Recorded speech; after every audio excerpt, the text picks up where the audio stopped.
जेव्हा पण मी गावाला जाते ना, तेव्हा माझी आई मला दुसरे काही मागत नाही. मला सांगते, की माझ्यासाठी एक कमरेची पिशवी आण, जेणेकरून मला मोबाईल ठेवता येईल.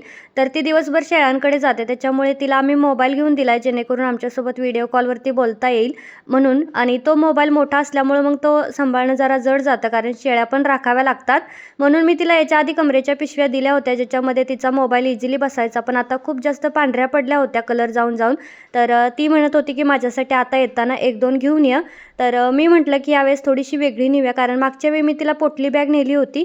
तर ही जी काही कमरेची पिशवी आहे ना, हिचं संपूर्ण कटिंग आणि स्टिचिंगचा व्हिडिओ आपल्या चॅनलवरती अपलोड आहे. तुम्ही जर बघितला नसेल तर एकदा नक्की बघा आणि आपल्या चॅनललासुद्धा सबस्क्राईब करा. तर फायनली तिचा मोबाईल बसेल अशी कमरेची पिशवी तर मी रेडी केली. आता मागच्या वेळी मी तिला पोटली नेली होती, त्याच्यामुळे तिला वाटत होतं, की पोटलीसारखीच आत्ताची पिशवी असेल. पण आता मी थोडी तिला वेगळी घेतली. आता आईला घेतली म्हणून सासूबाई नाराज नको व्हायला, म्हणून त्यांच्यासाठी पण शिवल्या. कशा वाटल्या कमेंट करा. चलो बाय.